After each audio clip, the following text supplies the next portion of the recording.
começou, da onde veio a Denise, a Dedê. Me fala um pouquinho da sua infância, como começou, porque eu tenho uma característica aqui nesse podcast que é as pessoas conheceram o convidado, né? Porque tem gente que vem aqui e tem uma história bacana, né? E as pessoas, óbvio, têm interesse nessa história, só que eu gosto que as pessoas conheçam o dono da história. Então eu tenho essa característica aqui de sempre começar indo lá embaixo, na infância, trazendo a Dedê até onde chegou aqui. Fala pra gente um pouquinho como é que é a Denise de infância. Vamos lá. Eu nasci em Palmeira das Missões, por quê? Porque na cidade onde a minha família morava não tinha hospital, então a minha mãe teve que ir para Palmeira das Missões ganhar neném. Então eu nasci em Palmeira das Missões, mas sou de Erval Seco, Rio Grande do Sul.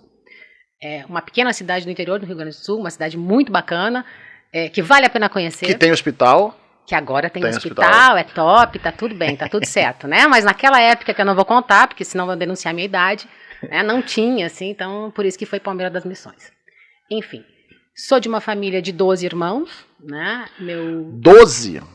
12. Felizmente, né? Eu sou a 10ª... Tá, fala o nome de 3, vai. De 12 você não sabe. Sei de todos, sabe? Por óbvio. E assim, meus irmãos, foi assim, 2 homens no início, de 2 em 2 mulheres, um homem e uma mulher na sequência, de 2 em 2 anos, e terminou com 2 mulheres. Ou seja, 6 homens, 6 mulheres, 2 anos de diferença. Papai e mamãe calculavam bem, isso, né? Cara, é porque naquela época não tinha celular, então assim, calcular era mais fácil, né? Assim, tipo, eu tinha mais tempo pra calcular, fazer as coisas, né? 6 homens, 6 mulheres. Exatamente. Eu acho que se eu tentar 12, vão ver 12 meninas. Você tem uma trajetória de, né? Tá 12, muita menina 12 meninas. Tá, não, agora você vai falar. Eu vou te dar 8 segundos pra você falar o nome dos 12, valendo. Vamos lá. Mário, Dilcinha, Píndaro, Alceu, Wilson, Wilson, Maria, Marisa, Denise, Magno e Helena. Putz, ganhou. Mas também você podia falar qualquer coisa que eu não ia. Não, sacanagem, eu sei que você falou. Caraca, 12. 12. Meu pai faleceu quando eu tinha 12 anos de idade, né? O que deu uma dificultadazinha na nossa vida, porque minha mãe era muito preocupada com a nossa educação, até porque é um bando de gente, embora, assim, meu irmão mais velho tenha 65 anos, né? Então, assim, a diferença de idade é bem grande. Mas uma infância tranquila, interior, né? E seu pai fazia o quê? Meu pai era agricultor e tinha, no interior do Rio Grande do Sul, vou falar uma coisa aqui que nem todo mundo conhece. Eles tinham um bolicho. O que é isso? Era um pequeno armazém que vendia de tudo, um pouquinho de tudo. Então, assim, como era interior, né? É como se fosse um supermercadinho, mas era muito pequenininho. De gato a foguete. Quero um foguete. Tem um gatinho, um filhote de gato. Tem também. Tá aqui também, tá tudo certo. Entendi. Sua mãe não tinha tempo pra mais nada, era só ter filho. Não, né? Dava pra fazer alguma coisa ainda? Por incrível que pareça, meu pai teve um problema no coração exatamente no dia do casamento, no almoço do casamento deles, ele teve um mal-estar. Ele ficou com sequelas dessa, né, uma pequena sequela, e assim, ele até tentava trabalhar, mas a dificuldade da mobilidade impedia um pouquinho. Minha mãe trabalhou demais, minha mãe era uma mulher muito guerreira, sabe, uma fonte de inspiração, criou os 12 filhos, graças a Deus, muito bem criados, todo mundo encaminhado, alguns fora da curva, como eu. Você falar até 12 irmãos que todos seguiram o caminho certinho, sem curvas, aí eu... assim... Difícil, né? Bem, mas graças a Deus... Mas antigamente, eu não sei como, né? Porque, assim, por mais que a família não seja pobre, sei lá, demais, você falou que não era também nada demais, seu pai era agricultor e tinha como é que era? Bolicho. 12 meninos não deve ser fácil, assim, mas me parece que antigamente era mais fácil alimentar, porque hoje em dia você fala assim, filho, igual hoje, pra minha filha, tem estrogonofe. Ai, não gosto de estrogonofe. Pô, as crianças estão muito cheias de... Antigamente, né, 12 irmãos aí, ó, arroz, feijão, fubá e carne. Se não comer, vai passar fome. Exatamente. E um detalhe que...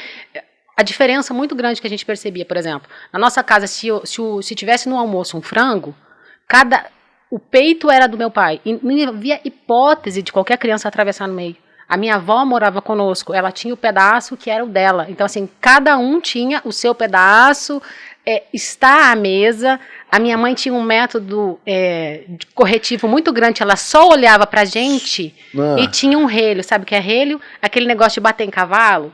Eu tô aprendendo muita coisa hoje já. Bulicho. Relho. Aquele bate em cavalo, aí a mamãe deixava assim pendurado, pra dizer assim, ela não falava 2 vezes. A segunda tinha contenção. Entendi. Tomava uma borrelhada.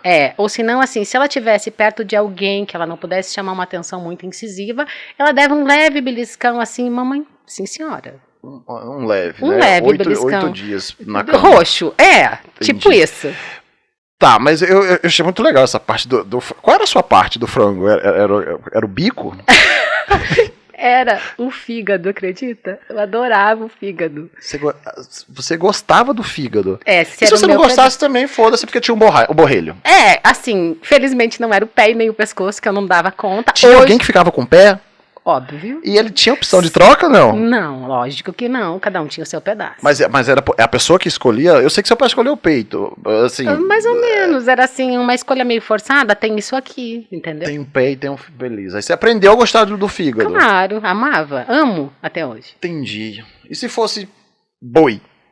Qual era a sua parte? Na verdade, assim, eu até comia carne vermelha até quando eu fiz medicina legal. Eu comia carne vermelha desde a época da medicina legal, acabou carne vermelha na minha vida. Então, era o pedaço que tinha, não era? O boi já não tinha essa... Não tem essa, né? O frango é aquela coisa era assim, meio... Se fosse ovo, fudeu, né? Só tem gema clara pra 12, não, mas ficava com a casca. Lá em casa tinha... Eu até achava uma coisa muito engraçada, por exemplo, a gente não tinha que ir no supermercado, porque assim... A minha mãe tinha horta, então todas as verduras, frutas tinha no pomar, né? Então, assim, era mais fácil criar uma família grande, porque você tinha também os meios de subsistência. Mas é o que eu sempre falo, as pessoas falam assim, Podre, mas você tem 4 filhos, deve ser difícil e tal. É muito difícil, mas parece que quanto mais você tem, mais você dá um jeito para ter jeito. Se você tem um, você acomoda. Com certeza. Eu só tenho um. Então eu sempre falo que talvez eu não chegaria onde eu chegasse hoje se eu tivesse tido um. Porque você, né? Não sei o quê. Com 4, neguinho, você tem que fazer isso, tem que aguentar o editor, tem que dar aula, tem que, sei que, fazer um monte de coisa. Se eu tivesse um, eu acho que era muito mais tranquilo. Então, assim, tem esse negócio também. Você concorda comigo? Com certeza. Já que eram 12, tem que dar um jeito para 12. Então aí vocês mesmos iam lá na horta, vocês pegavam... É bem coisa de interior de antigamente, não é isso? Antigamente, gente, ela tem 30 anos. Na época ali, então cada um tinha esse negócio, porque família grande, quando você brinca, eu já conheci uma pessoa que falava assim, não, eu tinha 12 filhos que, pô, cada um fazia uma coisa. Um limpo, outro fazia não sei o que, era até menos trabalho pra mãe dele e tal.